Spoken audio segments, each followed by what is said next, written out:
côlon est la partie terminale de l'intestin. Il fait suite au petit intestin ou intestin grêle et on l'appelle le gros intestin. Il mesure entre 1 m et 1,50 m selon les personnes. Il y a la partie droite du côlon, la partie transverse, puis la partie gauche.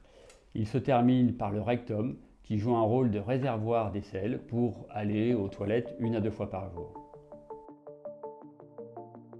Le cancer colorectal est donc le cancer du côlon ou du rectum qui se développe à partir des cellules de la muqueuse du côlon sous forme de petits polypes qui, dans certains cas, peuvent se transformer et devenir d'authentiques tumeurs cancéreuses du côlon. C'est un cancer qui est important puisque c'est le 3e cancer en France avec 45 000 nouveaux cas par an et il est responsable de 18 000 décès par an. C'est pour ça que la prise en charge de ce cancer est essentielle, notamment son dépistage.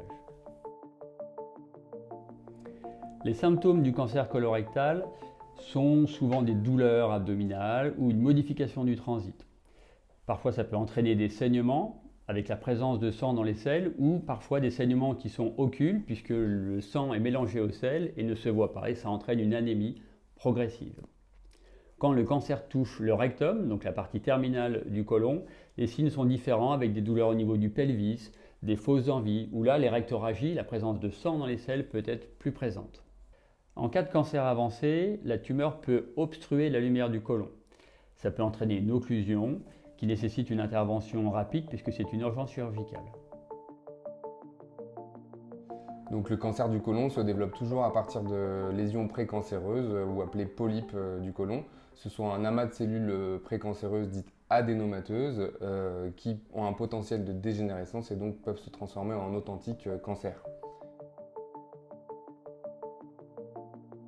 Alors il n'y a pas toujours de cause identifiée à l'apparition d'un cancer colorectal. En revanche, il y a des facteurs de risque bien connus comme l'âge supérieur à 50 ans, l'obésité et la sédentarité, la consommation d'alcool et de tabac et également une alimentation riche en viande rouge et en charcuterie.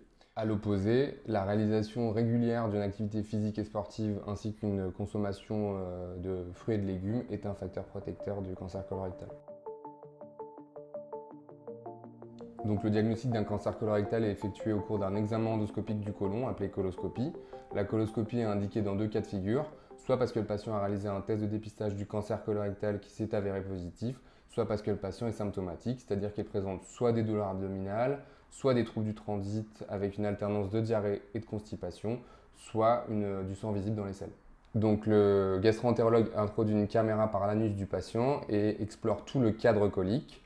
L'insufflation se fait au dioxyde de carbone, ce qui permet de diminuer les douleurs après l'intervention et les éventuelles complications. En cas de diagnostic d'un polype ou alors d'une lésion probablement cancéreuse mais qui reste superficielle, celui-ci peut être retiré pendant la coloscopie.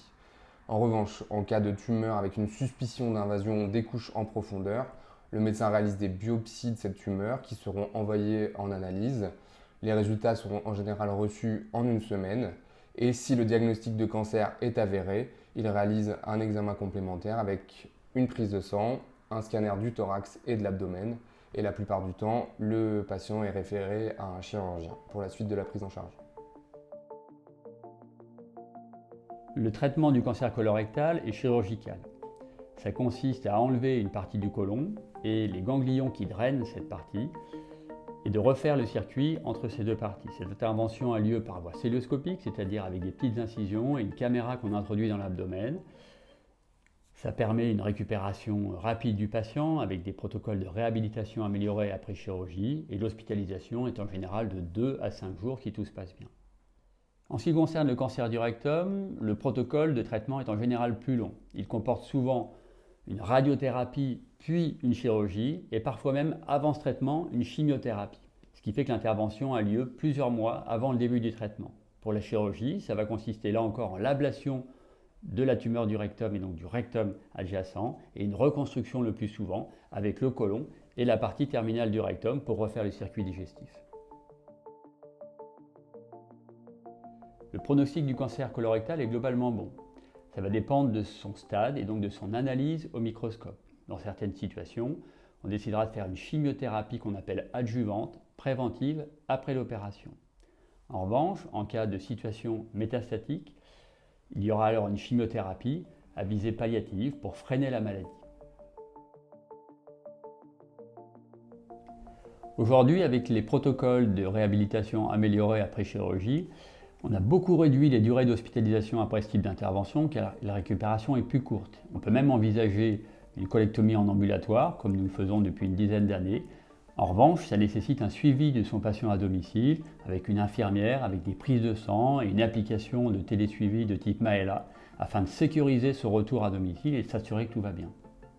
Le test du dépistage du cancer colorectal est un moyen simple d'intervenir avant que les cancers deviennent invasifs. Il est malheureusement en France trop peu réalisé puisque le taux de participation est inférieur à 40%.